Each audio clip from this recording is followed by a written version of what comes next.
بسم اللہ الرحمن الرحیم۔ السلام علیکم ناظرین، میں جی اے ساقی ہوں اور حسب سابق دوسری تقریر لے کر حاضر ہوں۔ جیسا کہ میں پہلے آپ کو بتا چکا ہوں، 4 تقریریں میں نے لکھی ہیں آقا کریم علیہ الصلوۃ والسلام کے حوالے سے، ان کی سیرت طیبہ اور حیات مطہرہ کے حوالے سے میں نے تقریریں لکھی ہیں۔ تو دوسری تقریر میں آپ کو پڑھ کر سنا دیتا ہوں لفظ بلفظ اسٹوڈنٹس کے لیے، جس کا عنوان ہے حضرت محمد صلی اللہ علیہ وسلم معلم اخلاق و کردار۔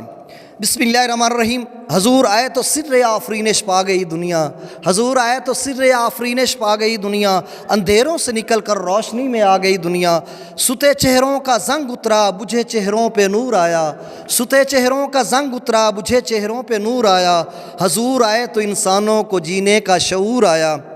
صدر ذی وقار، اساتذہ کرام، معزز مہمانان گرامی اور میرے طالب علم ساتھیوں، السلام علیکم۔ آج میری تقریر کا عنوان ہے حضرت محمد صلی اللہ علیہ وسلم معلم اخلاق و کردار۔ جناب والا، اس کائناتی عرضی کے عالم رنگ و بو میں جب ظلمت، شیطانیت، فسطائیت اور بت پرستی کا جادو سر چڑھ کر بول رہا تھا، عرب و عجم کے رگ و پے میں ہر جرم، ہر ظلم سرایت کر چکا تھا، ایسے میں فضل ربی اور رحمت الہیہ جوش میں آئی۔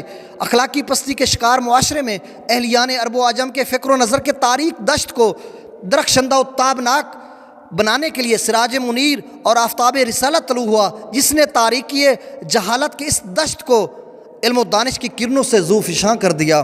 انما بعثت معلما کے دائی میرے رسول، انما بعثت معلما کے دائی میرے رسول، جہان کل کے معلم و مربی میرے رسول۔ میرے آقا کریم علیہ السلام نے فرمایا، انما بعثت معلما، بے شک مجھے معلم بنا کر بھیجا گیا۔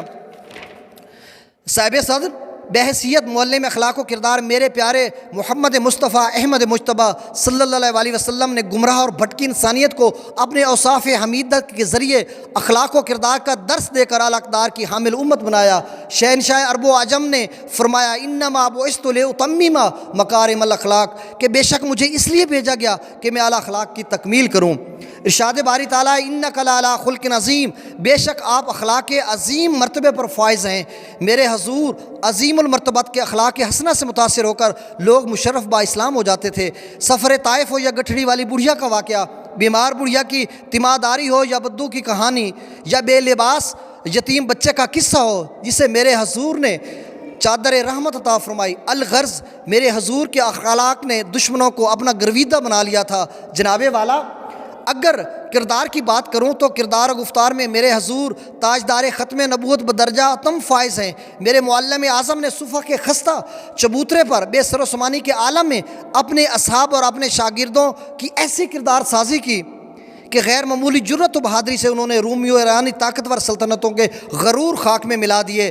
ان پاسبان اسلام نے کہیں شیر خدا حیدر قرار بن کر تو کہیں 22 لاکھ مربع میل پر سر بلندی اسلام کا پرچم لہرا کر، کہیں کشتیاں جلا کر تو کہیں سیف اللہ کا لقب پا کر، کہیں گھر کا سارا ترکہ، کہیں کرب و بلا میں گھر کا گھر لوٹا کر اپنا قابل فخر و تقلید مثالی کردار ثابت کیا۔